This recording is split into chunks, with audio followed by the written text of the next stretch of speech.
Good morning, everyone, and welcome to Unique Not Different with me, Shamla. Today, I have Jamal Legion and his interpreter, who happens to be his wife, Anessa Legion. And given that it's Christmas season, and we engage a lot with music and a lot of listening activities, they are here to give an understanding of how the deaf and hard of hearing person would understand music. So, good morning, Jamal. How are you doing?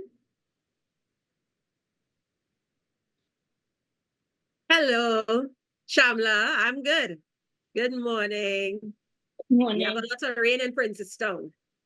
There's a lot of rain here in my area as well.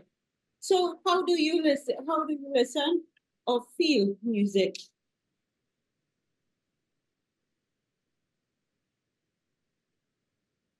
So music is a very good thing for all people in Trinidad and Tobago. For people who are deaf and hard of hearing, so it's two different things. The deaf and hard of hearing are distinct populations. So the hard of hearing, they can detect music a little bit, but the deaf, they hear music in these ways. So the deaf will feel the rhythm. They ain't hearing it, but they're feeling the vibrations. For example,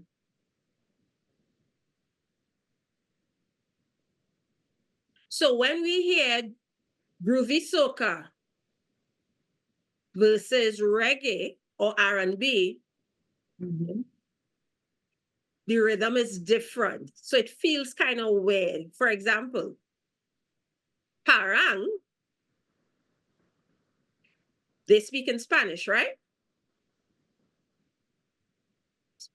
But the signs, we use English. Oh, I see. So in terms of how do you describe? Okay, so can you describe how vibration or rhythm influence your experience in music? Like, how do you feel the vibration? Where do you get the vibration from?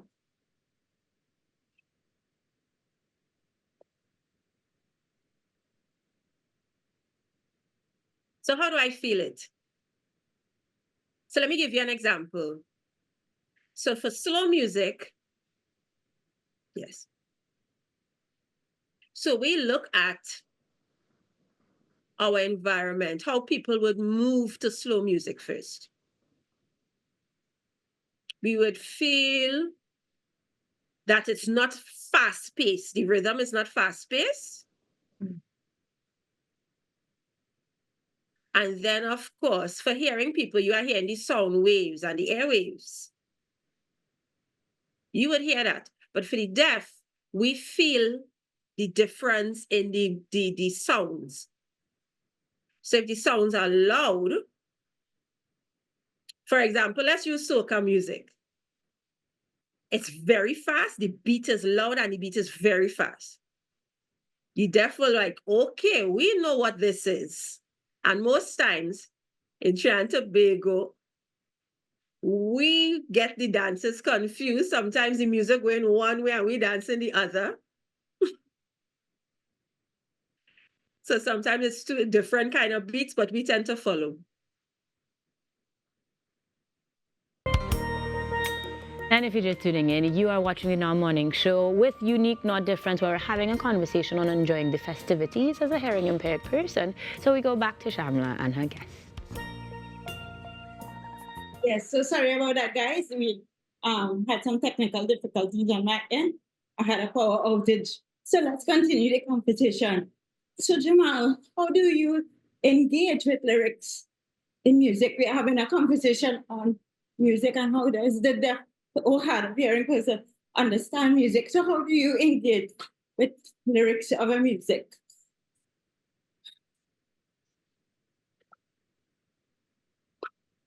So for me, most times when I'm close to the speakers, I'm not hearing anything. We are not hearing words. We're not hearing the words. We are hearing the beats. and we are hearing the vibrations. So, but for me, I was born hearing.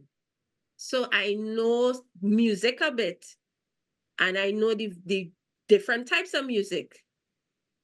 But most times we don't focus on the lyrics. We focus on the vibrations and the words and the beats, sorry.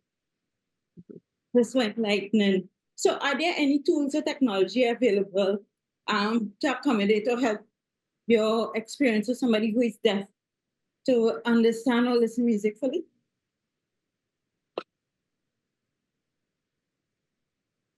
Of course there is, yes. So normally, some deaf people, they use karaoke. We actually do karaoke with closed captioning. Some of us have interpreters in our lives sometimes. So the interpreters will understand the music and the lyrics. And when they are involved, they are signing and they are doing all the actions of the song, all the movements of the songs, they are dancing. And we are feeling the beats. So we know when there's a trumpet, the interpreters really incorporate every aspect of the song into it for us to understand.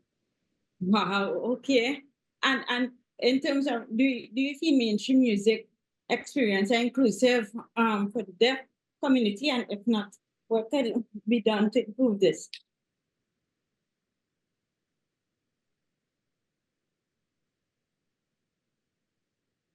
So how would mainstream music be more inclusive? So let's talk about the electric slide. The deaf people, that's one of our best songs. We feel very included in that. So before, about 2 weeks ago, we had deaf from all over the Caribbean right here in Trinidad for some training and for the Sign 10 conference at UWI. So I met persons from Jamaica, from Grenada, from Dominica, and from Guyana. So we all got together. So I tried to explain to them Trinidad culture a bit. And anywhere we went, I tried to make sure that they got a taste of Trinidad and Tobago music. So I asked them, in your country, do you understand the dances and stuff in your country? Some of them said, kinda, we are kinda involved. But Jamaica, the deaf from Jamaica, they are fully involved in the music. They were dancing. They felt very, very included and mainstream and everything. It was awesome to watch. It was a really good experience. And in Trinidad and Tobago, it's the same for us. Trinidad and Tobago, that's what we do. We mix with hearing people when we go out, but most times, the deaf, we are dancing better. Most of the times. And then we are hoping in the future, we would just love to have sign language in our music sometimes. All kind of music, even in our steel pan music, in our soca, in our parang, all of that, we would love to see it become inclusive of sign language. That would be fantastic. And to close off, we have a lot of, given it's Christmas season and stuff like that, there are a lot of gatherings, family gatherings, friend gatherings, etc. How can persons, I guess, have gatherings to include persons who are deaf and hard of hearing, yeah. So what I would suggest, it's best for families. Most times, the families, they come together and the deaf person is kind of like left out. For the deaf person, the families are chatting. And the deaf person is like, what's happening? What's happening?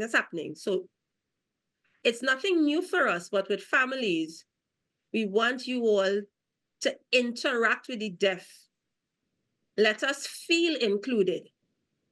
for Christmas time. We'd have music. We don't know. Just include us. The deaf persons, we want to be included. That's my suggestion. This was a very enlightening conversation, especially with the music part. And, for us, because music is a universal language, and all of us love music, whether it's one genre or the next music is music. So I really want to say thank you so much, Jamal and Anessa, for coming and sharing your knowledge and, giving an insight of how we could be more inclusive and how you understand music. And guys, with that being said, I want to say thank you so much for tuning into this segment. This is my last segment for the year. So I want to wish everyone Merry Christmas and a bright and prosperous New Year. And as I always say, be good, do good. Bye, everyone.